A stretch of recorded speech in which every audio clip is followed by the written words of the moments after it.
वरिष्ठ भाजपा नेता और मुंबई के पूर्व उप महापौर बाबूभाई भवानजी ने केंद्र और राज्यों से नदी जोड़ो अभियान को तेज करने की मांग की है। दादर में जल संरक्षण पर आयोजित संगोष्ठी में मुख्य वक्ता के रूप में बोलते हुए भवानजी ने कहा कि नदी जोड़ो परियोजना एक सिविल इंजीनियरिंग परियोजना है जिसका उद्देश्य भारतीय नदियों को जलाशयों और नहरों के माध्यम से आपस में जोड़ना है। इससे किसानों को खेती के लिए मानसून पर निर्भर नहीं रहना पड़ेगा और साथ ही बाढ़ या सूखे के समय पानी की अधिकता या कमी को दूर किया जा सकेगा। उन्होंने कहा कि आपको यह जानकर आश्चर्य होगा कि विश्व में जितना भी पानी उपलब्ध है उसका केवल 4% ही भारत के पास है और भारत की आबादी विश्व की कुल आबादी का लगभग 18% है, परंतु हर साल बड़े पैमाने पर मीठा पानी बहकर समुद्र में चला जाता है और भारत को केवल 4% ही पानी मिलता है। हर योजना के दो पक्ष होते हैं, परंतु हमें इस बात पर ध्यान देना चाहिए कि इसका लाभ कितना अधिकाधिक लोगों तक पहुंचेगा।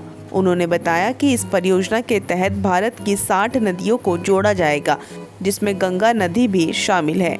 उम्मीद है कि इस परियोजना की मदद से अनिश्चित मानसून बारिश पर किसानों की निर्भरता में कटौती आ जाएगी और लाखों हेक्टेयर खेती की सिंचाई भी होगी। उन्होंने कहा कि नदी जोड़ो परियोजना का काफ़ी लंबे से विचार विमर्श चल रहा है। भारत में जिन क्षेत्रों की नदियों में अधिक पानी है और जिसमें कम पानी है उनको जोड़ने का सुझाव काफ़ी समय से हो रहा है।